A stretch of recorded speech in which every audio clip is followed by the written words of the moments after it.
สบายดีเนาะ สบายดีกันทุกคนเด้อเนาะมันมาพบกันเส้นเก่าเส้นเคยกับสองอาจารย์ตัวเสือคณิตศาสตร์เนาะน้องได้ที่เข้ามาสมัยกันยืมกดไลค์กดแชร์ติดตามอาจารย์เด้อเนาะขอขอบใจเนาะมื้อนี้เฮามาเรียนกันเนาะจับปึ้มจับดีจับซอขึ้นเรียนเด้อเนาะอยากเรียนเก่งคณิตศาสตร์ต้องเบิ่งหลายๆเนาะ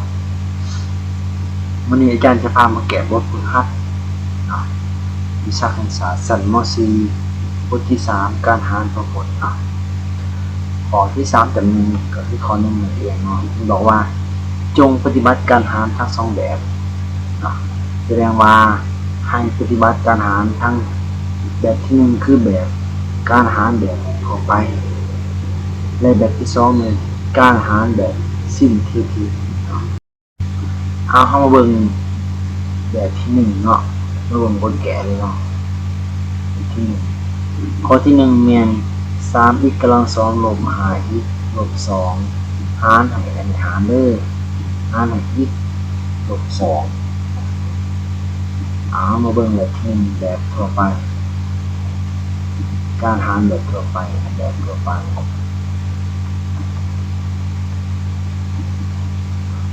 แล้วต่อไปเขาจะตั้งหารนะครับอาจจะตั้งอยู่ที่วันนี้เนาะ3 กำลัง2ลบ5ลบ2หารกับอีกลบ2นี่เนาะเทคนิคการหารนี่เขาจะเบิ่งตัวหน้านี้เนาะตัวหน้าซัมประสิทธิ์ของอีกกำลัง2นี่เนาะแล้วก็มาเบิ่งอยู่ตัวหน้าของซัมประสิทธิ์ของอีกนี้เนาะว่ามันเป็นอย่างนั้นตัวหน้าของ3อีกตัวหน้าของอีกกำลัง2เป็นเลข3ตัวหน้าของอีกเป็นเลข1ฉะนั้นจะเอา1คูณ1จะออกหน่วยได้3ตรงนั้น1คูณ3นั่นเองเรามาคูณว่า3คูณอีกได้3แต่ยังบ่ถึง3อีกกำลัง2ที่ได้เราจะต้องเอาอีกมาใส่3อีกคูณอีกได้3อีกกำลัง2พอดีเนาะ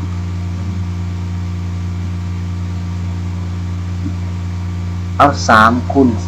2 2 3 6ได้6เป็นลบ6แล้วก็นำมาลบกัน3อีกกำลัง2เบิดไปเรื่องลบนี่อย่าลืมทุกเทื่อเนาะเทื่อที่ต้องคูณมาใส่ใน1เด้อลบก็ลบด้วยบวกแสดงว่าเป็นบวก6บวก6ลบ5เอาลบ1คือลบ2เอา2ลงมา2นี่ก็ลงมาเนาะตัวหน้าของอีกซัมประสิทธิ์มี1ตัวอยู่กัน1แสดงว่าบวก1ก็ได้1 2ก็ได้2แล้วก็ลบกันแสดงว่าออก0แสดงว่าเลขข้อนี้เนี่ยเศษ0เนาะเข้ามาเขียนไปเข้ามาเขียนเข้าใดเนาะที่เข้ากับ3บวกที่อีกเป็นผลลัพธ์เลยอีกแม่นตัวสีออกหมดเข้ามาเขียนในแบบของ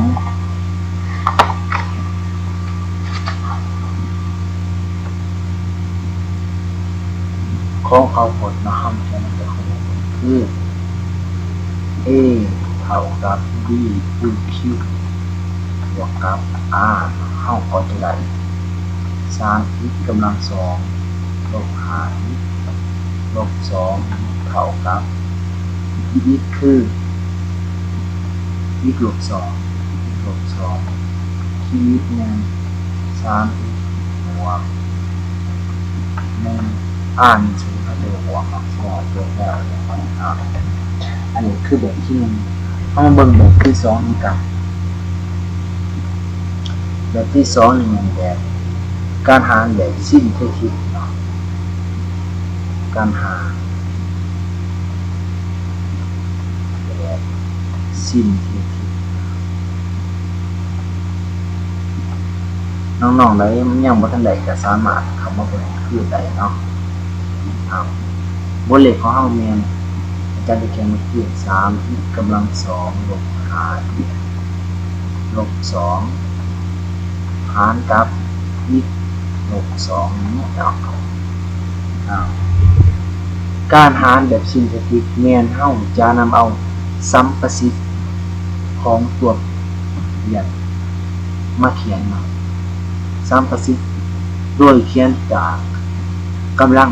ใหญ่หากำลังน้อยเนาะเขาเรียกว่าเขียนแบบกำลังเนาะกำลังใหญ่สมมุติแม่นเลข2ตัวหน้าของ x กำลัง2แม่น3ที่นี่ลบ5ที่นี่แม่นลบ2ไว้ก่อนเนาะตัวนี้แม่นอาจจะได้อยู่2มันมาจากไสเนี่ยมาเบิ่งกันมันมาจากตรงนี้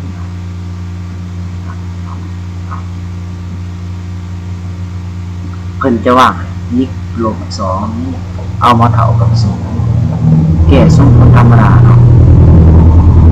จะเท่ากับ2เองที่มาของ2มาจากไหนกันแล้วเนาะแล้วทุกเทื่อเด้อจะว่าเราต้อง0เด้อต่อไปให้จะแกะต่อเลยเนาะอันดับต่อมาเขาจะเอา3ลงมาดูวันนี้เนาะสิเป็นเหล็กยังก็แล้วแต่เน้นให้เอาลงมาทุกเทื่อเด้อเน้นให้เอาลงมานำทุกเทื่อเนาะแล้วเขาจะเอา2คูณ3 2 3 6อันนี้ตัวนี้5ลบ5บวก6ออก1ต่อมาก็เอา2คูณ1ได้2ลบ2บวก2ออก0นี่เนาะเราก็จะได้ i การเขียน i ในที่นี้เนาะถ้าว่าการหารแบบซินเทติกนี่เราจะลดกำลังลง1บัด1เนาะลบ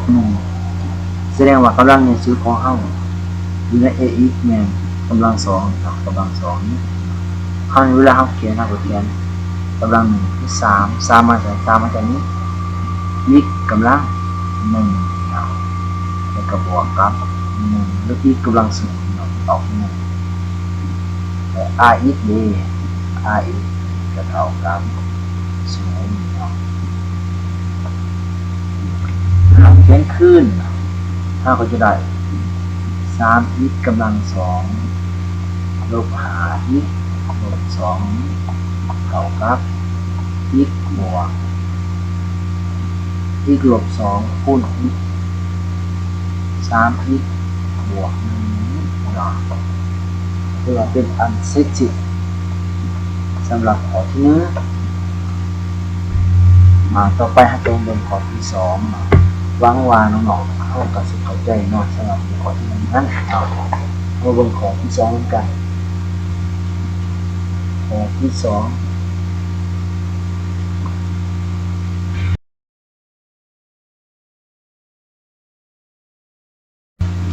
ข้อที่2เนาะข้อที่2นี่จะมีคำถามว่า2x กำลัง2บวกกับ x ลบ6หารกับ x บวก2จะนำที่ไหนเนาะเขียนมาขึ้นได้2x กำลัง2บวกกับ x ลบกับ6หารกับ x บวก2คือที่เฮาเด็ก2นี่คือเด็ก1เขาเอา1คูณ2คือออก2แต่ว่าเอา2x คูณเอา2คูณ1ได้2x ได้เท่า2x กำลัง2มันจะเป็นตัวนี้2x คูณ1ได้2x กำลัง2เขียนเนาะ2 4บวก4ลบกันลบคูณมันเท่าลุมเกลือเลยเป็นลบ4บวก1ออกลบ3 ก็พอเอาบวกลบมาเนาะตัวหนาตัวนี้เนาะตัวหนาของส่วนนี้เป็นเลข-3ตัวหนาของส่วนนี้เป็นเลขบวก1ฉะนั้นเราจะเอา1คูณ1บวกกลาย-3บวก1คูณ3เนาะ3บวก3เนาะ-3ลบกับ6ลบกับเศษศูนย์เด้อเรียกว่า r อีกเนาะต้องเข้าครับ2อีกลบ3ขีดขนาด r อีกเนาะเรื่องที่อีกเพื่อไปเลย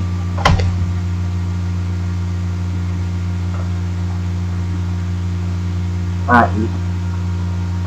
เท่ากับเอาไปเขียนรวม2อีกกำลัง2บวกกับอีกลบกับ6และเท่ากับอีกบวก2คูณกับ32อีก2อีกลบ3เอามาจากไหนเอามาจากนี้แล้วแบบนี้ผลลัพธ์จะเป็น Q ผลเศษจะเป็นI ต่อไปจะมาวิธีที่2นำกันวิธีที่2นี้เขียนเอากลางมาก่อน2กำลัง2บวกกับลบ6หารกับบวก2จะนำใส่ที่แบบซินเทติกนำเอา3ประสิทธิ์ตัวนี้เป็น2ตัวนี้แน่ตัวนี้ก็พอ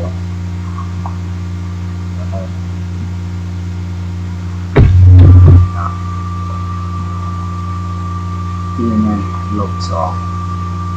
-2มาจากใส่ในจำนี้แล้วอีกบวก2เข้า0แล้วเราอีกออกมา-2เอง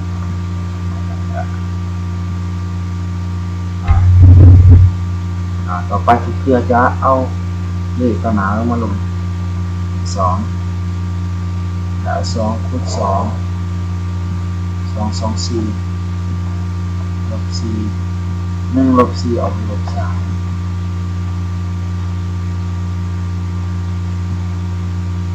1ลบ4ออกลบ3เอาลบ2คูณลบ3เป็นลบเป็นบวก6ออกแสดงว่ามันจะได้เอาครับรูทกำลังลง1เถื่อเนาะ2มันจะใส่2มาจากนี้กำลังอีกกำลังลบกับ3 r อีกเท่ากับ0ขึ้นเก่าเราสังเกตเห็นว่ามันจะออกไก่คือกันเนาะกันมันเขียนที่2อีกกำลัง2บวกกับบวก6ออกครับอีกบวก2คูณกับ2อีกลบ3ลบเรียบร้อยแล้วเนาะ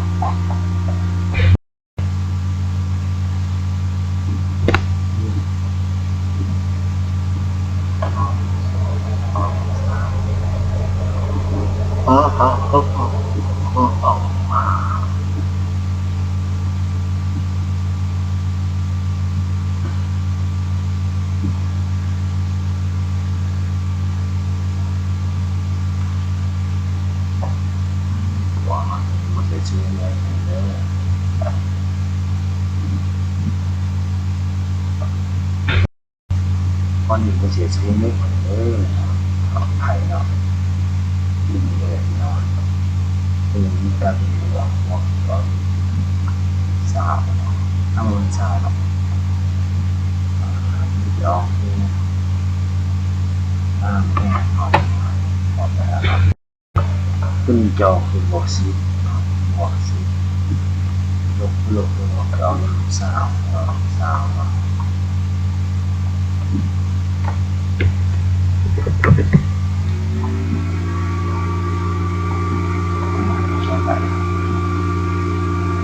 ไอของสาวแล้วสาวแล้ว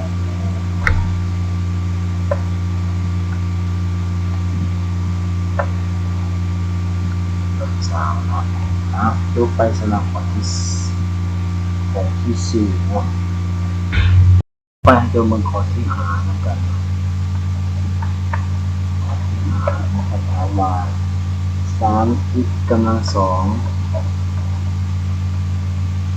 ลบกับ11x ลบกับ1หารกับx ลบ4ที่นี่มันคือตัวแปรตัวไป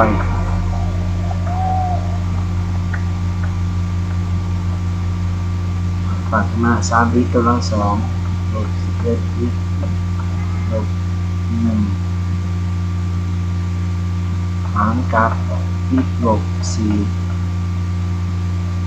ตัวนี้เป็นเลข3นี่เป็นเลข1เอา1คูณยังออก3แต่ก็เป็น3เป็น1 3อีกเด้อ3x คูณเลข3x กำลัง2อย่างต่อกันเนาะ3 4 12ลบ12อีกไปลบอย่าลืมมาคูณมาใส่หาร1เด้อลบคูณลบเป็นบวกลบ10ลบ12ออกเป็นลบ1เอาเดี๋ยวนี้นะได้ครับตัวนี้เดี๋ยวนึงตัวนี้อันนึงเอาไปแบบนี้ลบ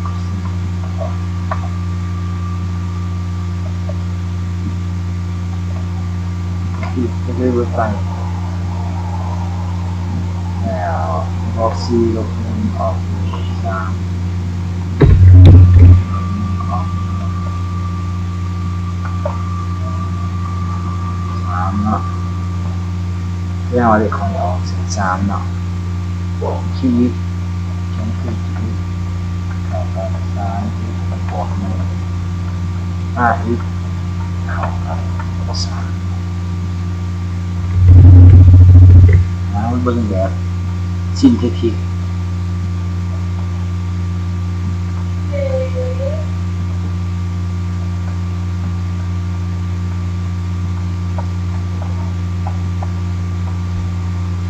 ให้คำถามมาก่อนเนาะคำถามเนี่ย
การแข่งขัน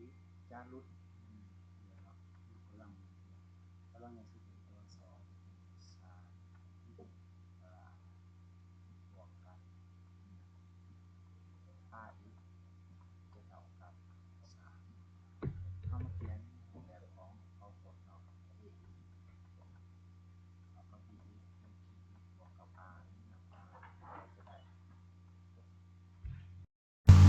จะได้เนาะ3x กำลัง2ลบ11x ลบ1กับ 2x เนี่ยx ลบ4 qx เนี่ย3x บวก1บวกกับ r 3ลบ